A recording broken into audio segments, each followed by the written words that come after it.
This is St. Louis on the Air from St. Louis Public Radio. I'm Elaine Cha. This next segment is about, yes, soccer, but consider it more of a side dish, if you will. It involves the combination of two St. Louis loves, soccer and toasted ravioli. Being able to Photoshop myself in these weird marinara environments. The other ones are much simpler, it's just a band, but we're using just cloth material Sherpa, and we're just painting over it. So pretty simple stuff. His name is Nick Lammering. He's an art director at a local ad agency by day, and by night, and during day games, he's Toasted Ravioli Man, or T-Rav Man for short. The amount of people that stop me, want photos, hugs, stuff like that, it's amazing, and I love that, and I love giving it back to St. Louis and, showing up as big as I can and as crispy as I can. T-Rav Man rose to St. Louis celebrity status when he was spotted on the Apple broadcast of a cold city game in mid-March. And he's here now to tell us about his journey to local fame. Nick Lammering, T-Rav Man, welcome to the show. Thank you so much. Thank you for having me. I'm excited to be here. How did the idea for a toasted ravioli hat come about in the first place? I love soccer. I love St. Louis, and I love toasted ravioli. So one day I was sitting on the couch and I asked my girlfriend, do you think we could make something where my head is the center of a toasted ravioli and I could start going to city games like that? And she said, yeah, let's see what I can do. And within 3 days, we had this head and I started showing up to games. And now, it's just a fun way to represent St. Louis and really show off St. Louis pride at city games. Yeah. So the hat itself, you said 3 days. How was it designed and made? Like, what is the material? So this is a Sherpa material. This one is different from the ones we're currently selling. This is the prototype. So, she took a hat, cut off the bill, did some structure on the inside. There's framing, there's all this work.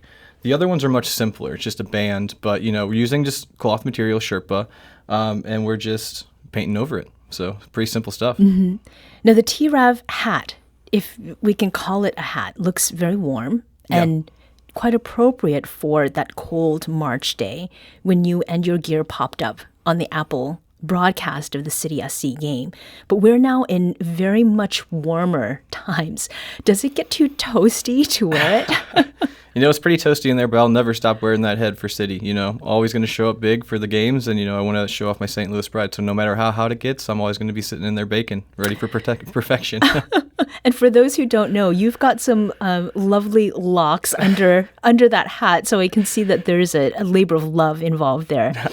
Now, T-Rav Man is on social media, and there are some great Instagram photos of him, you, there, by the arch, in a bathtub of marinara, and many more. And I mentioned in the intro that you're an art director of an ad agency here in town. Which job skills are you finding most useful for getting saucy as T-Rav Man?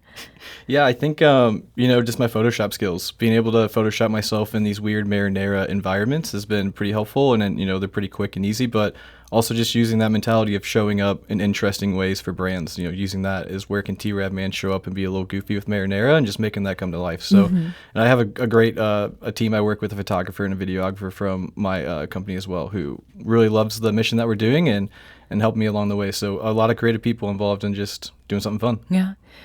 Now, this side dishing, as it were, has also turned into a bit of a side hustle. You and your partner, Lainey Nipmeyer, are selling T-Rav hats. How is that going?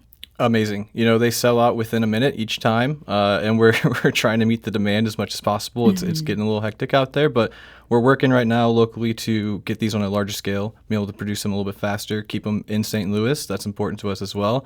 But that way we meet this demand, and that way we can get people what they want in these T-Rav heads. So, yeah, going really well and a lot better than we hoped, but trying to meet the demand as quickly as possible.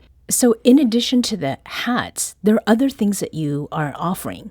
Tell me about that. Yeah, we're starting some things called Toasted Treasures. We're showing up with stickers. We made a magnet where anyone can become T-Rav Man or T-Rav person. Just throw it right on the photo on the fridge. We're also making shirts, stuff like that, socks in the works. We're going to have some scarves. Again, showing that crispy St. Louis pride in any way we can, and making toast ravioli merch along the way. Now, we talked earlier with a reporter about St. Louis SC and how it's doing.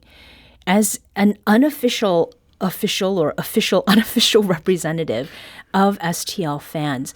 Is there something you hope to do to, feed City's prospects for the rest of the season? Yeah, I just want to keep showing up big and have the crowd show up big. I've watched one game on TV, home game from a back surgery I had, so was sidelined for that one. And during that game, I watched some MLS games on TV, and we are the loudest fans by far, so I'm going to keep that up. I want to get the energy high up at the games. I think it's important for the team as well to feel that energy and feed off the crowd. So just keep showing up big for St. Louis so then the team can show up big for us. Mm-hmm. What has made it worth it to go out in that way with the hat on? What gives you a sense of satisfaction from doing this? I think it's my St. Louis pride. I love this city and I love showing up in this way, and I love the love that we get back from it. From the walk from my company to the game, the amount of people that stop me, want photos, hugs, stuff like that, it's amazing. And I love that, and I love giving it back to St. Louis and, showing up as big as I can and as crispy as I can. Are there any interactions that you've had with people from out of town? Yeah, there's a lot of people who pass by and be like, what the heck is that? And I tell them they love it, want to get a photo, want to share it. So yeah, a lot of out-of-towners, and they get very confused. And finally, do you or T-Rav Man have special plans in store if St. Louis SC makes it to the MLS finals and actually wins the whole bowl of sauce? Looks like I'll be taking a big bath in marinara, maybe a big marinara event or something like that. Yeah. We'll see. I'm going to keep it a little crispy, of course, but under wraps.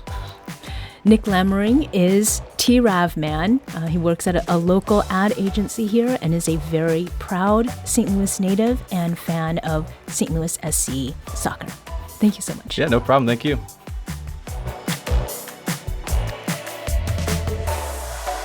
This episode was produced by executive producer Alex Hoyer, with audio engineering by Emily Woodbury, podcast design by Aaron Dorr. St. Louis on the Air is a production of St. Louis Public Radio.